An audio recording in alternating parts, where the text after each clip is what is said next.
Ya, ahora sí. Nos remontamos para este año donde nuestro país busca ser independiente. ¿De qué? ¿Qué país? De España, ¿no? España, un país ubicado en la península ibérica, al costado de qué país? Portugal. Ambos países están juntitos, un poquito de geografía, están juntos esos países. Hace poco jugaron la final de la UEFA, para los que están. Acuérdense, el bicho ganó. En este caso, muchachos, este país, España, prácticamente que coloniza al Perú y lo vuelve un virreinato. Nuestro país era una colonia exportadora de oro. ¿Qué más?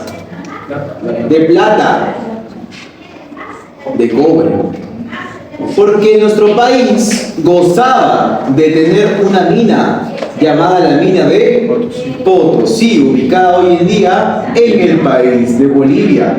Y es que nuestro país, antes de los españoles, ¿cómo se llamaba? El imperio del Tahuantinsuyo, ¿no? Que se veía algo así. Tenemos acá los cuatro suyos: Antisuyo, Collasuyo, pero eso no le viene a ustedes, entonces no viene al caso recordar.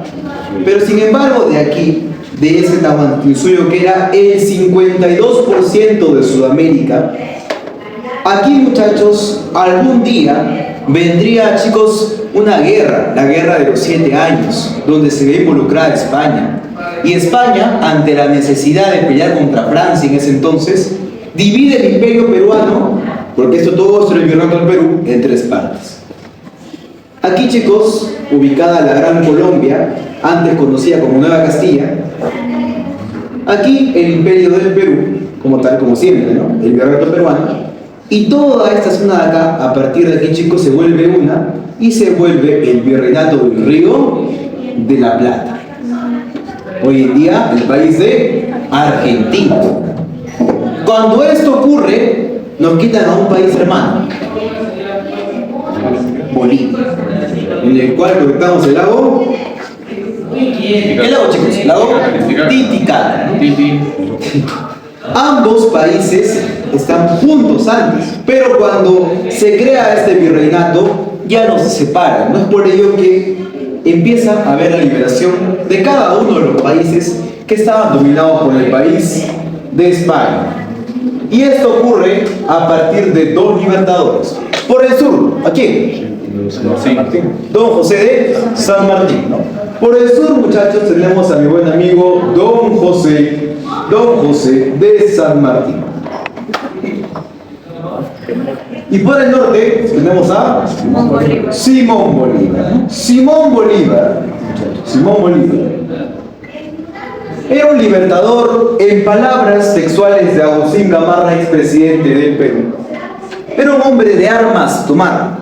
No era alguien que sepa conversar, alguien que le guste el diálogo, no. Él, por el contrario, era: ¿estás conmigo o estás sin mí? Si tú estás sin mí, prepárate porque te vas a morir. Bueno, porque prácticamente yo soy el que mando, y si alguien piensa diferente a mí, lo mato, porque yo soy el conservador.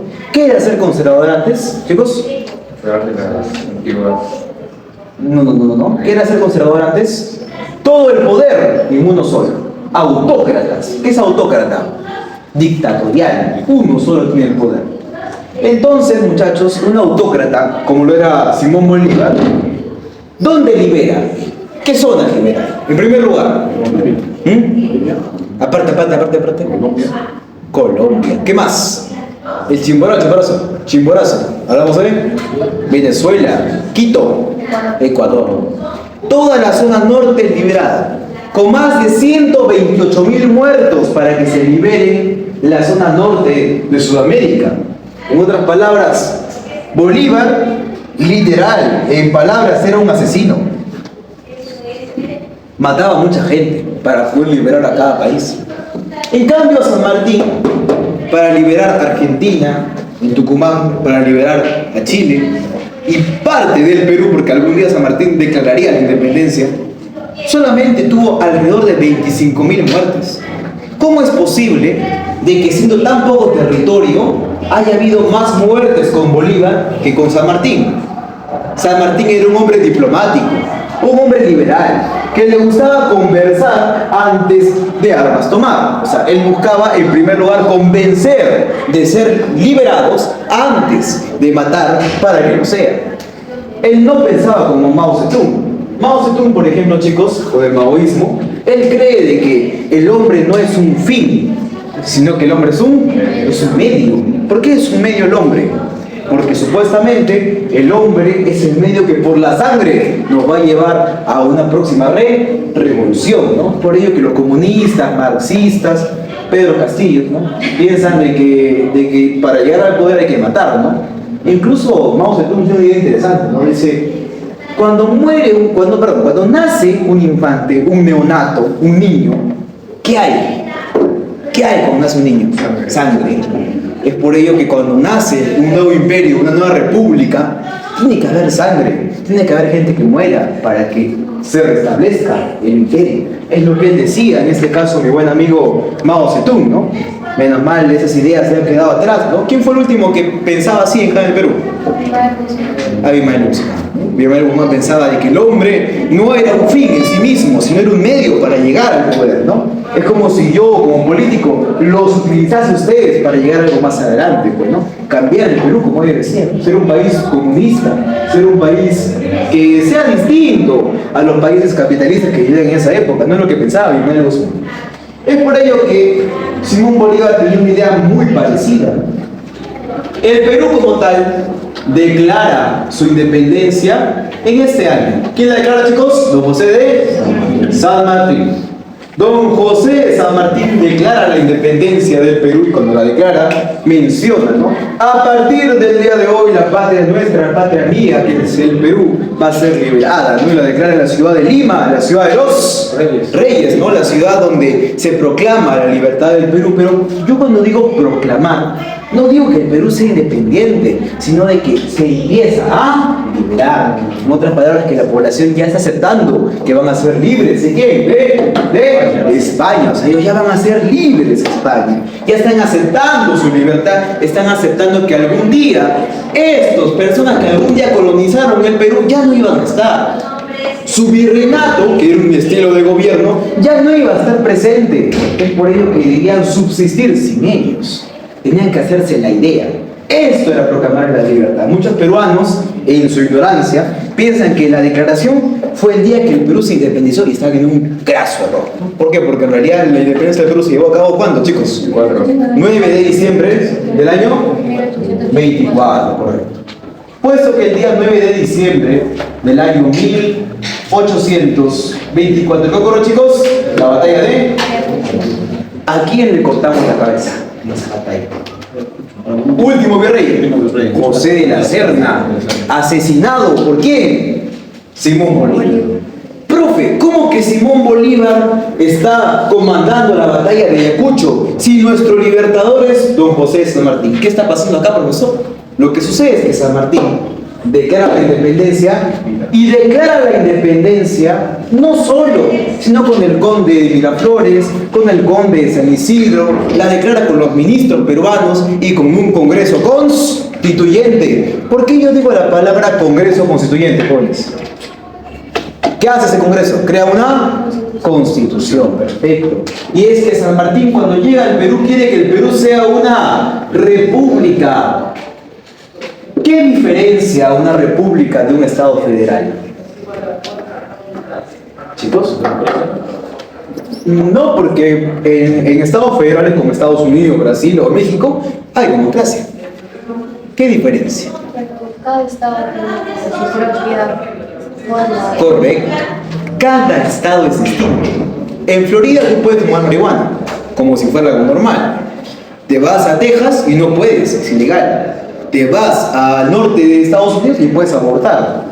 O sea, se dan cuenta, hay diferentes leyes por cada estado. En cambio, una república es un estado unitario en nuestro país. En el artículo 43 nos indica que somos un estado unitario. Quiere decir que tenemos una sola constitución, una sola ley. Es por ello que cuando San Martín llega a nuestro país, ¿qué busca? Tener un congreso.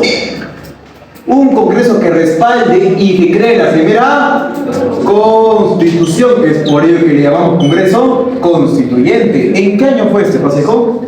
1823. Se crea la primera Constitución que tiene nuestra República. ¿Con qué otros nombres conocemos la palabra Constitución?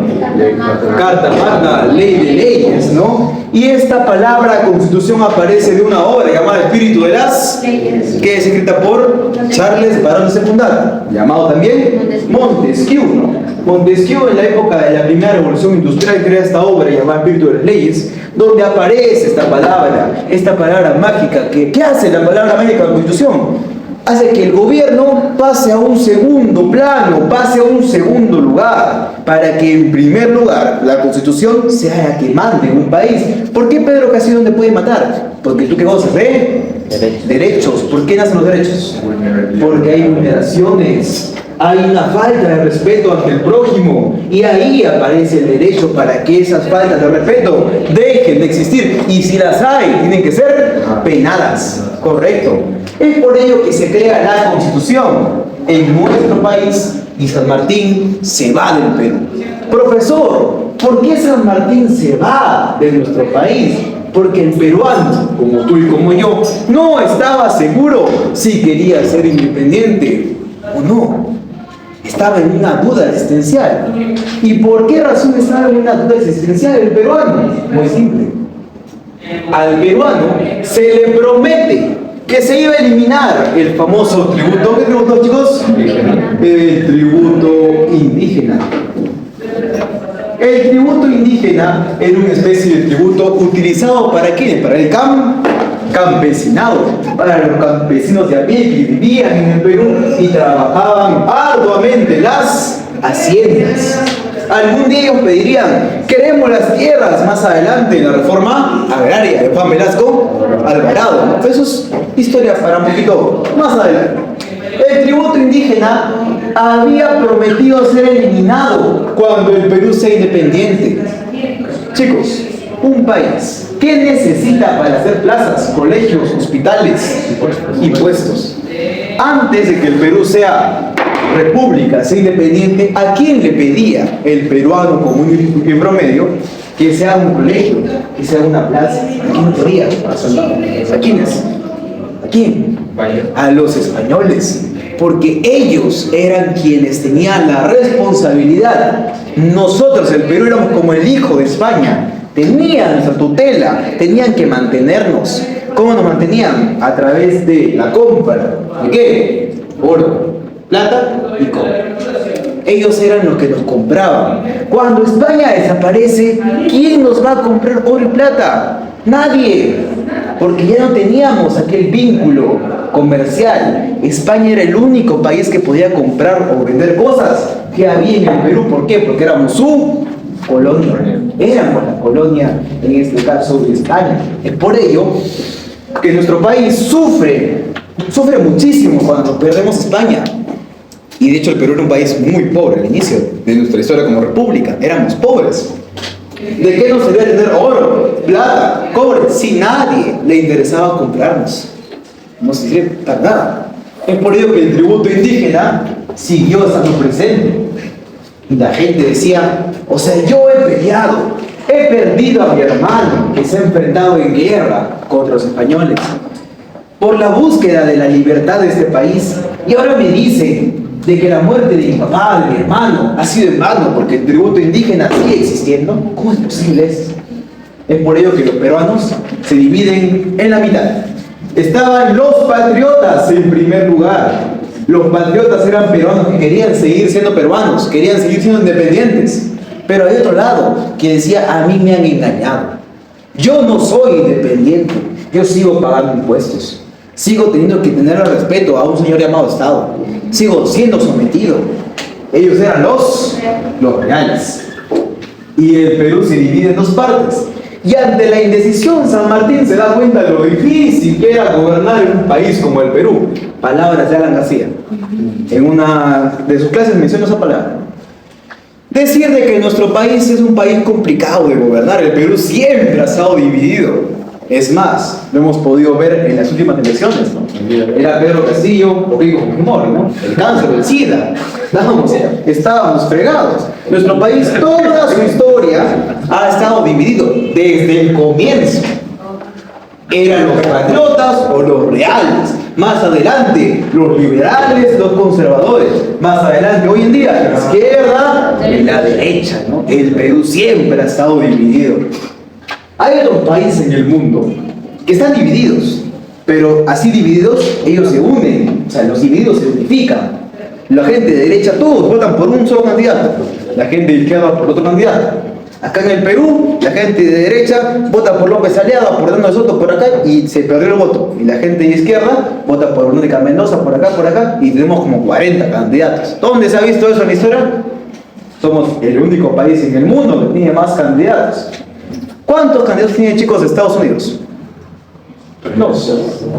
Dos candidatos, siempre.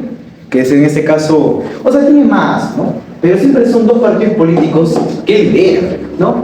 El Partido Socialdemócrata y la derecha conservadora. Toda la vida ha sido así. Nuestro país es el único país en el mundo que está tan dividido. Nos odiamos, como dicen, ¿no? El enemigo de otro peruano es otro peruano. Es una frase más cierta que esa, ¿no? O en palabras de mi buen amigo Raimondi, ¿no? Que decía: el peruano es un mendigo sentado en una banca de oro. Que es verdad, nuestro país es rico, pero no sabemos cómo administrarlo. Nos gana la viveza de querer ser más que otro. Es el error, el graso error de cada peruano. Y eso nos va a afectar más adelante. ¿Cuándo, profesor? En el año 1845. Y es que en este año inicia el gobierno ¿de quién? ¿De quién? Vamos a abolir la esclavitud. Ramón Castilla, ¿no? Aparece Ramón Castilla y es que en este gobierno se descubre que el Perú goza de tener dos de los más grandes productos a nivel mundial comprados, exportados y vendidos. Hablamos del guano y el salite. O sea, el Perú era rico en recursos. El Perú se ha caracterizado por años, siglos, en ser un país el cual goza de recursos naturales, pero lamentablemente escasea de una buena administración, escasea de tener buenos economistas que puedan administrar dichos recursos. El Perú siempre ha sido así. Entonces, mi amigo Ramón Castilla gobierna el Perú un periodo donde nuestro país estaba condenado a pagar una deuda. ¿Qué deuda? Interna. El Perú tenía una deuda con el Perú. ¿Cómo? ¿Qué pasó? Para que el Perú sea independiente y estas batallas como la de Ayacucho sean posibles de hacer, teníamos que tener en primer lugar, ¿qué cosa? Dinero. ¿Para la compra de qué? De armamento. Porque una guerra no se financia con amor y paz, se financia con plata. Por ejemplo, cuando las potencias mundiales como Inglaterra, como Francia, se ponían en guerra, ¿de dónde sacaban dinero? ¿De dónde? De sus colonias. Por ejemplo, una de ellas, Estados Unidos, las 13 colonias. En esa época se liberaron de Inglaterra porque ellos entraron en guerra y entonces empezaron a pedir más dinero y la colonia se liberó porque estaban. España también necesitaba dinero, estaba en guerra con Prusia. ¿Qué es Prusia, chicos? Hoy en día, Prusia, hoy en día, Alemania. En este caso, muchachos, esa guerra trajo lamentablemente a que España tenga que depender más del Perú. Y cuando eso ocurre, cuando la potencia pierde nivel y la colonia está ganando, la colonia se independiza. Es por ello que le llaman a Bolívar un convenido, porque él justo empezó la libertad de toda Sudamérica el día que España entra en una guerra. Esperó que se debilite España, que necesite del virreinato de la colonia para independizarse. Al igual que muchas colonias de Francia, ¿no? Cuando empezaron las guerras napoleónicas, ¿dónde está Napoleón? Bonaparte, ¿no? Que empezaron a liberarse las colonias porque necesitaban ingresos. Toda guerra necesita ingresos, necesita dinero. Es por ello que para que se haga guerra contra España se necesitó, ¿de quiénes? De los peruanos, que contribuyan. Pero esto no era de gratis, era un préstamo llamado la deuda interna. Y es que San Martín iba casa por casa. ¿Cuánto va a dar usted para la independencia del Perú? ¿Cuánto va a dar usted? Y así daba 100, 1000, ¿no? Y poco a poco por las casas iban trayendo dinero, iban pidiendo y se fue generando una deuda que era de 12 millones de pesos. Porque el peso era la moneda que se manejaba en esa época. Entonces, esa era nuestra deuda, 12 millones de pesos.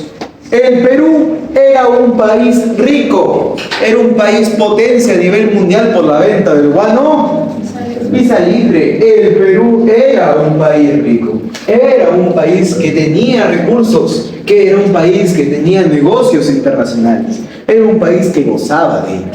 Es por eso que nuestro país, al ver que tenemos dinero, lo empieza a compartir ¿con quiénes? Con sus propios ciudadanos, con el Perú, con los peruanos, a través del pago de la deuda interna. Ahora yo creo a ver si está grabando. ¿Sí, no? No, si está grabando. Ya. Cuando ocurre y se empieza a pagar la deuda interna, hay algo muy importante en nuestro país.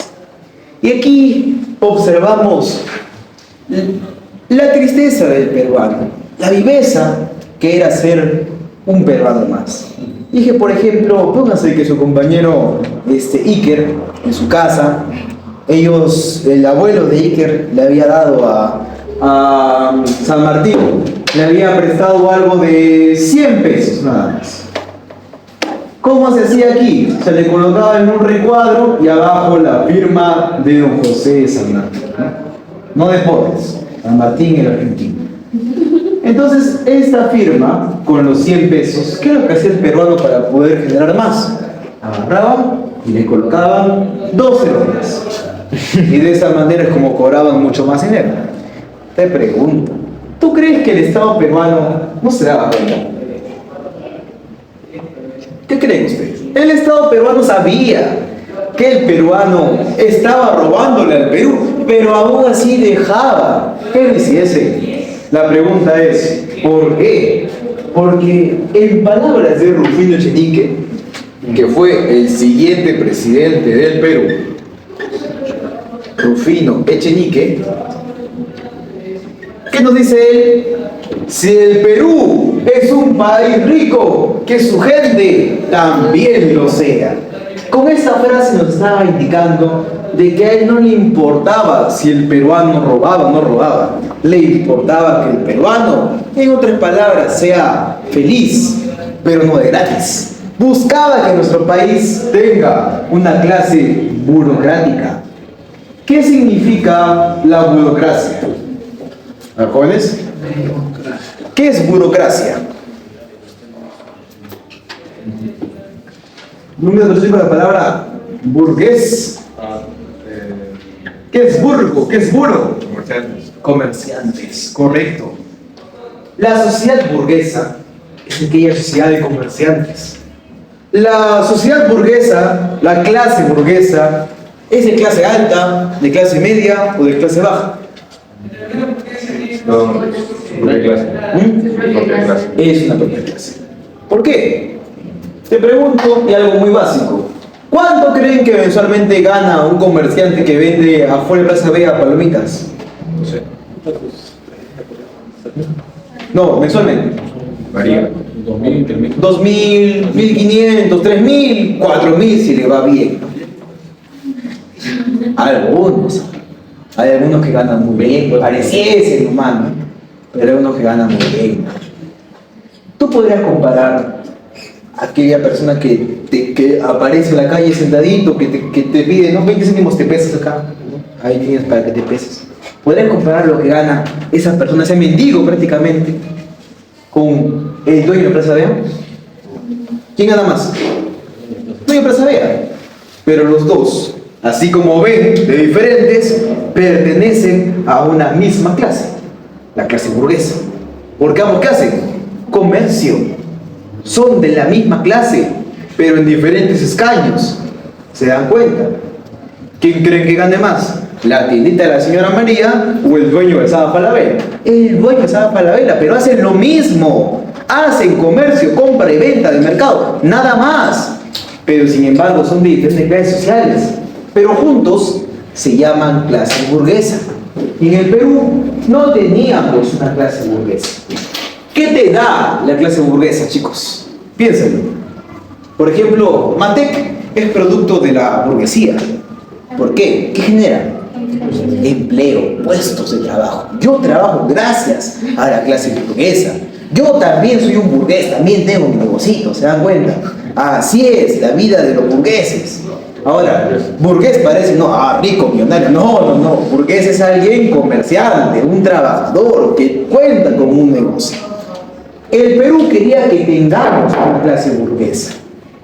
Lo que sucede es que en el mundo la clase burguesa no es como acá, que acá es Plaza Vea, Saba Falabella, Metro. No, allá son empresas multimillonarias, como lo es Tesla. No hablo de la cadena, hablo de lo que es el carro, ¿no? Como también lo es, ¿cómo se llama? ¿Qué más, chicos? Toyota. ¿Qué más empresas millonarias hay en el mundo, chicos?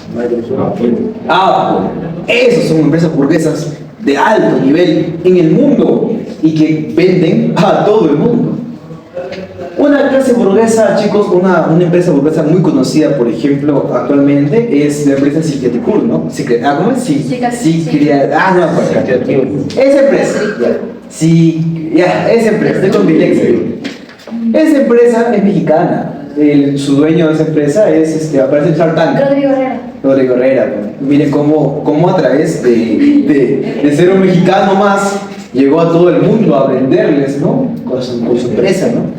Así incluso estoy seguro que alguna vez habrán comprado algún producto de ellos. No solamente el producto de la cara. Y también venden, por ejemplo, ese suerito X.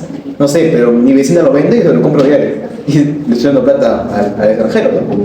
Eso es la burguesía. En el Perú, en esos años, los burgueses principales eran franceses y había una empresa muy conocida, la Casa Gibbs. ¿Qué hacía la Casa Gibbs, jóvenes? ¿Qué hacía la Casa Dreyfus? ¿Qué hacen ellos? ¿Qué hacen, chicos? Extraen el guano y el salitre. En el Perú no existía la empresa que extrajera esos materiales que aparecía en Chincha y que aparecía en la zona de Tarapacá. No existía. Rufino Echenique pensaba de que los peruanos, si le robaban al Perú, ellos iban a crear la Casa Gibbs, la Casa Dreyfus, pero versión Perú. Es lo que ellos pensaban, ¿no? Ellos pensaban, estoy seguro que el peruano le va a robar dinero al Perú, pero va a hacer empresas que ayuden al crecimiento del Perú. Y no estuvo en un peor error, porque la gente que hizo despilfarró el dinero. Como por ejemplo, el presidente José Balta. ¿Qué hizo José Balta? 1872.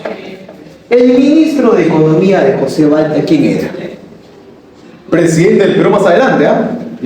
Nicolás del Piérola. Nicolás del Piérola, ministro de Economía, ministro de Hacienda para ese entonces, así se llamaba en esa época.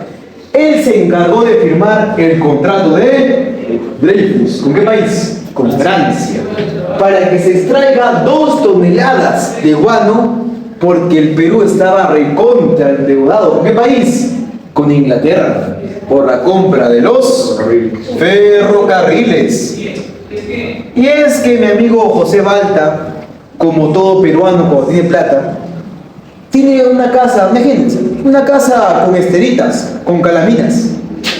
Y esa casa con estera y calamina, en vez de arreglarla, él agarra y se compra un iPhone. O se compra un Ferrari. En vez de arreglarle la estea que está todo cayéndose, cada vez que hace lluvia se hace un hueco. ¿Qué hace el peruano? Se compra un iPhone, se compra un Ferrari, un carro caro. No se da cuenta que tiene que primero dar 2 pasos atrás antes de avanzar más adelante. Ese es el problema que tenían en esa época. José Balta tenía un país triste, un país que lamentablemente estaba en abandono. Y él, en vez de hacer más colegios, en vez de hacer más hospitales, ¿qué hizo? Y si compramos ferrocarriles, es lo que pensaba, ¿no? Y nos endeudó pensando de que el guano y el salitre nunca se iba a acabar. ¿Cómo terminó esto? 1883 empieza la guerra con Chile y el Perú pierde todo el salitre. ¿Por qué? Porque la zona de Tarapacá es dominada por los españoles, como también Antofagasta. ¿Y Antofagasta qué era? De Bolivia. Todas las zonas salitreras las pierde el Perú y las pierde Bolivia. Imagínense. ¿Cómo creen que el Perú podía pagar la deuda que tenían con los ferrocarriles? Porque el Perú ya había terminado de pagar la deuda interna, que la deuda interna era ¿de cuánto? ¿De 12? Y se terminó pagando 25 millones en promedio. 25 millones, 24 millones en promedio. O sea, realmente más del doble de lo que se había estimado algún día pagar con lo que era la deuda interna. ¿Y por qué se pagó más? Porque aquí, chicos, había la palabra mágica y el tema del día de hoy, ¿qué había? Corrupción. La viveza del peruano. Miren cómo la viveza del peruano termina por destruir a nuestro país. En esa época bien pudimos ahorrar esa plata, crear colegios, crear hospitales, mejorar las calles. Pero ¿qué hicimos? Compramos ferrocarriles. ¿Qué hicimos? Pagamos una deuda estúpida con la población que la verdad no lo necesitaba. Era como dar, en otras palabras, bonos, como lo hacía Venezuela en su época petrolera. En otras palabras, chicos, éramos un país izquierda. Todo lo queríamos dar gratis a la población. Y nos hundimos en ello. Porque cuando no lo tuvimos, nos perdimos. Y perdimos una guerra. ¿Contra quién? Contra Chile. Así. Ahí más bien. Y ahí, muchachos, acabamos con lo que es primera parte. Guerra con Chile, la pérdida de lo que es la era del guano y el salitre llamada prosperidad. La prosperidad falaz. Y nos centramos al Perú contemporáneo. Vamos con otra pizarra.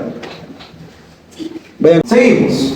Entonces, acaba lo que es la guerra del guano y el salitre. Termina esta guerra perdiendo nuestro país, lo que es Tarapacá, perdiendo también lo que eran las zonas salitreras del Perú, que generaban gran cosecha en nuestro país en el aspecto financiero. O sea, perdimos gran parte de nuestra economía.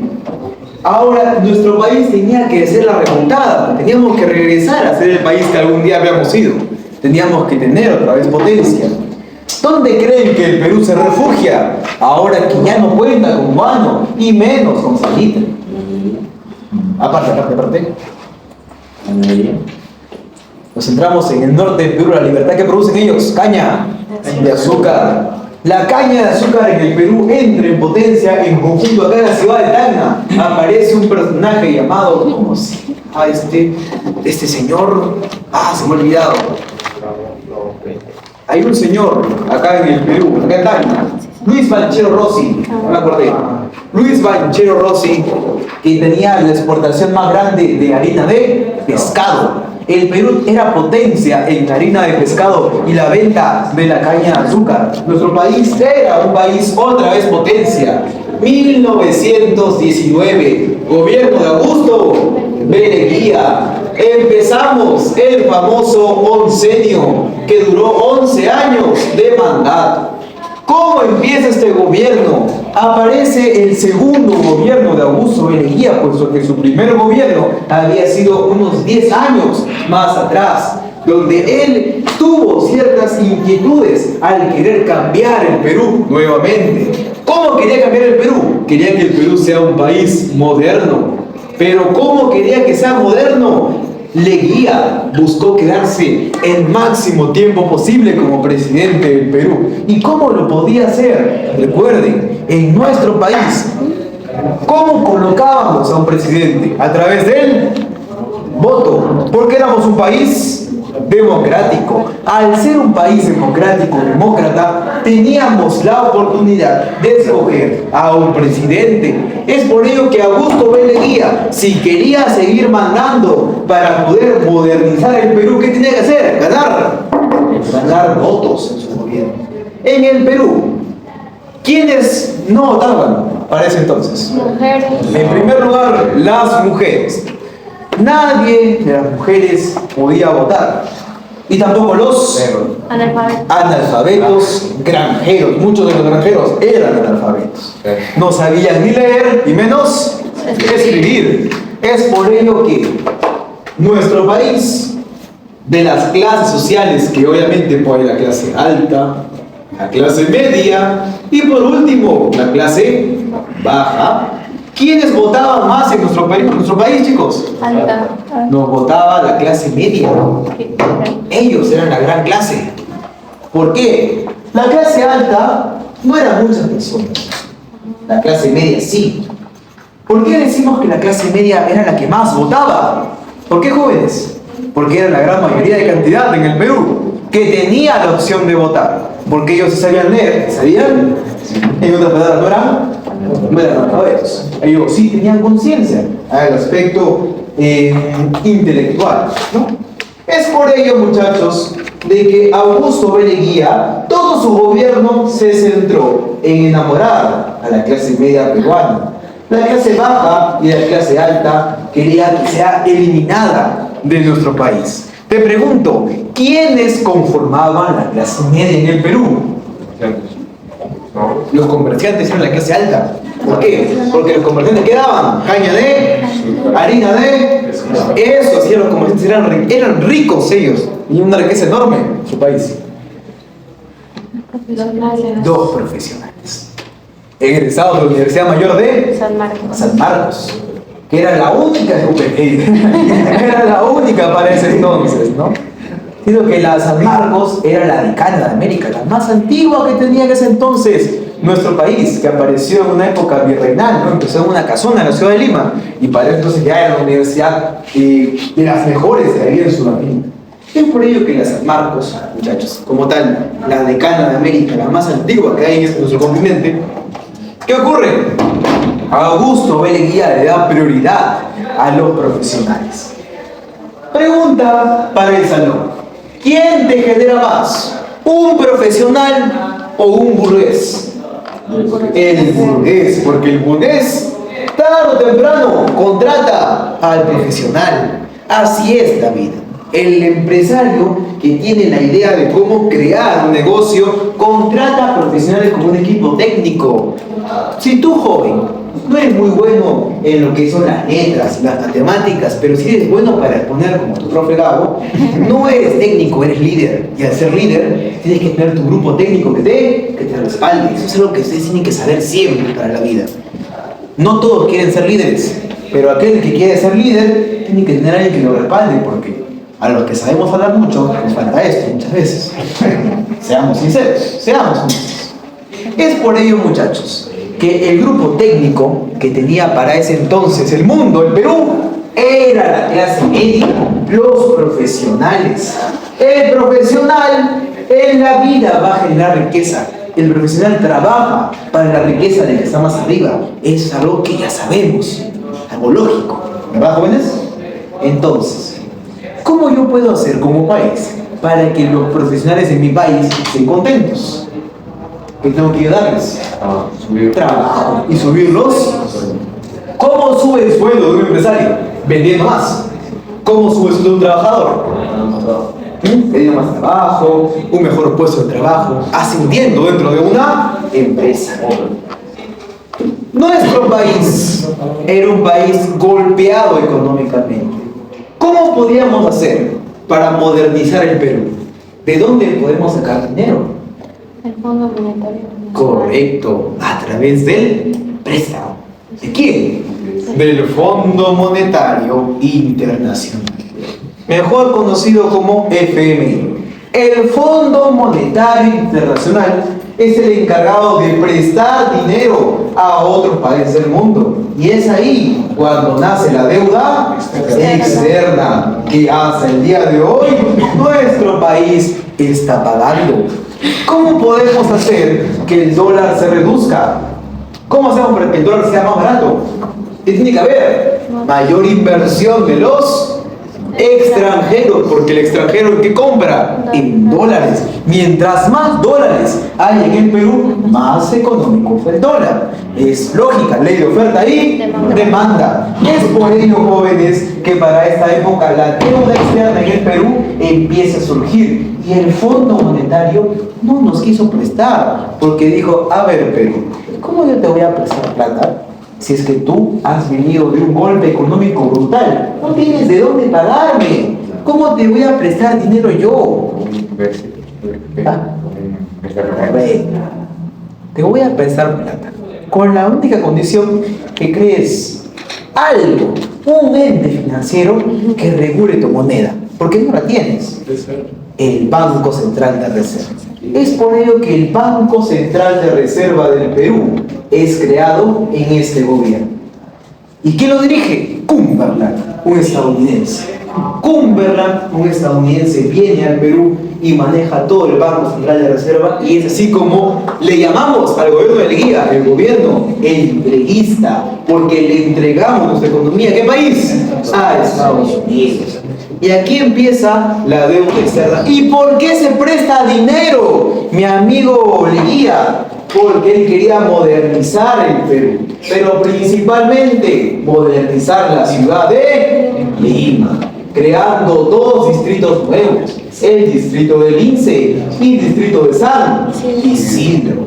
Crea dos distritos en la ciudad de Lima con la intención de hacer crecer Lima, crear nuevos lugares habitables, crear puestos de trabajo, con la intención de que los empresarios extranjeros vean y digan, esa ciudad llamada Lima es una ciudad moderna. ¿Por qué no mejor voy a invertir en esa ciudad? Voy a enviar mis dólares al Perú, que es un país que está creciendo. Esa era la intención, la visión de Augusto B. Leguía. Él pensaba que nuestro país iba a crecer mundialmente, globalmente, con el préstamo que se le hizo a través del Fondo Monetario Internacional. Graso error de Augusto B. ¿Por qué? ¿Qué se hizo con los profesionales? Muy simple. Él es un egresado de la Universidad Mayor de San Marcos. Perfecto. A partir de ahora, tú no vas a trabajar para la clase burguesa. Tú no vas a trabajar para Caña de Azúcar ni para la harina de pescado. Tú vas a trabajar para el Ministerio, no sé, de Ambiente. Y te vamos a colocar un sueldo de 25.000 soles. ¿Cómo? ¿De dónde sale esa plata? ¿De dónde? De la deuda externa. En otras palabras, profesor, Augusto B. Leguía lo que estaba haciendo era, con la deuda, pagarle a los profesionales para que más adelante voten por él. Claro que sí. Ese es el plan del dinero. Pagar a los profesionales, buen sueldo, buena casa, porque en Lince y en San Isidro, que eran distritos nuevos, construidos a base de la deuda, habían casas que eran regaladas a los nuevos profesionales que salían en esa época. El profesional, nuevamente, ¿genera riqueza? No genera. ¿Quién genera riqueza en el país? Las empresas, los burgueses. Ellos generan la riqueza en un país. ¿Por qué generan la riqueza? Porque ellos son los encargados de hacer las empresas. Me dijo entender. ¿La empresa qué hace? Produce bienes y servicios. ¿Qué mide el PBI? La producción de bienes y servicios. Lógica pura. La empresa produce bienes. Si produce más bienes, hay un aumento en el Producto Bruto Interno. No te esperas una mejor economía. Es algo básico de entender. Y eso lo sabía a la perfección ese amigo. Y aún así, decidió sacrificar la economía del Perú por tener un segundo gobierno. ¿En qué año? En 1924. ¿Qué ocurre acá? Augusto B. Leguía, a la gente profesional, a la gente de clase media, les daba casas en Lince, casas en San Isidro y sueldos altísimos en los ministerios del Perú. O sea, ni siquiera las empresas, en los ministerios. Las empresas carecían de trabajadores. Y a las zonas norte, como por ejemplo La Libertad, Ancas, donde se producía la caña de azúcar, se les cortaba el agua. ¿Por qué se les cortaba el agua?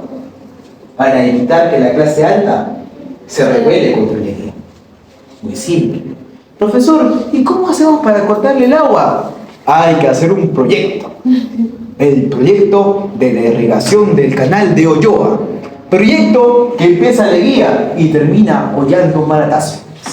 En otras palabras, 70 años para terminar ese canal de Olloa, donde la gente que vendía la harina de pescado y también las zonas de allá del norte de caña de azúcar perdieron toda su riqueza, con la intención de que ellos crezcan más en población, y ahí nace la mentira que hasta hoy ni existe. Si eres profesional, eres rico. ¿Por qué? Porque en esa época pensaban, los profesionales ganan bien, el Estado los mantiene, les da casas. ¿Cómo los mantenía? ¿Por qué? ¿Qué había? Deuda. Y ahí nace esa idea de que, eres profesional, eres rico. Ahí nace esa idea en nuestro país. Ahí se implanta ese tema. Correcto, muchachos. Es por ello que mi amigo Augusto B. Leguía gana las elecciones, porque toda la población de clase media votó por Leguía. Si yo hubiera sido profesional en esa época, con casa, carro y aparte profesión y un buen sueldo, yo votaba por Leguía. Todas las quería. Estaba dando todo. O sea, yo, en lo personal, le besaba los pies. Ese hombre, por favor, estaba dando todo, ¿no? Entonces, así como Leguía compra el Perú para ese año. Y ahora, cuando se quiso volver a lanzar la presidencia, ¿qué hizo? Agarró y dijo: peruanos, les propongo mi propuesta, la patria nueva. La patria nueva va a traer otra vez a la ciudad de Tacna y a la ciudad de Arica, nuevamente al Perú. Pero bueno, sabemos que para 1929, un día 28 de agosto, se firma, ¿qué pacto? El Tratado de Lima, donde regresa Tacna al Perú y Arica se queda para siempre para el país de Chile. Esto ocasiona que los peruanos tengan problemas con Augusto B. Leguía, se rebelen contra él y algún día lo saquen del gobierno para 1930, donde cuando esto ocurre, un militar da un golpe de estado llamado Luis Sánchez Cerro. Y aquí empezamos el tercer militarismo. Correcto. Bien, muchachos. Luis Sánchez Cerro, presidente del Perú, año 1930. Ese personaje lo que trajo a nuestro país fue un caos democrático, puesto que él quiso prohibir al partido más antiguo del Perú, la Alianza Popular Revolucionaria Americana, de un tal Víctor Raúl Haya de la Torre. ¿Qué ocurrirá acá? Él es el encargado de ese partido político y Sánchez Cerro lo quiere ilegalizar. Luego se crea el Partido Comunista. ¿De quién? José Carlos Mariátegui. También es eliminado. Y ante esto, un criminal llamado Abelardo Mendoza saca un arma y asesina a Sánchez Cerro en 1933, en frente de todos los peruanos, en un mitin político. Ante esto, la gente atónita empieza a decir que el APRA, que el Partido Comunista, era lo peor del mundo, y esos partidos más adelante se llamarían Sendero Luminoso y MRTA. Ahí viene la historia también del terrorismo en el Perú. Y todo esto nace por culpa del gobierno de Augusto B. Leguía, puesto que la gente que era profesional, un día esta deuda se acabaría y perderían sus trabajos que tenían en esa época. Y eso se revela en partidos políticos que más adelante, en 1980, traerían la rebelión llamada terrorismo, ¿no? Como Abimael Guzmán y Víctor Orecapola y Campos, ¿no? De la mano que trajeron el terror a nuestro país para los años póstumos, donde sufrimos grandes catástrofes como los coches bomba. También sufríamos en nuestro país de asesinatos indiscriminados por parte del Estado. Y bueno, esa es historia para otro cuento, porque eso no viene para lo pequeño. Año 2000. Para este año se crea la Comisión de la Verdad y la Reconciliación, ¿no? Esta Comisión de la Verdad y Reconciliación hace que el terrorismo se acabe una vez por todas, ¿no? y a la vez el Perú se globalice nuevamente, ¿no? Globalización, creándose tratados, como por ejemplo el Tratado de la PEC, ¿no? Como el Tratado también de la Alianza del Pacífico, la Comunidad Andina, y más adelante Mercosur, Mercado Común del Sur, ¿no? Una fija, en el año 1993 se crea la nueva, ¿de quién? Alberto De Fujimori. Alberto Fujimori, ¿no? Una fija para su examen adicional. Anótense. ¿Dudas, consultas?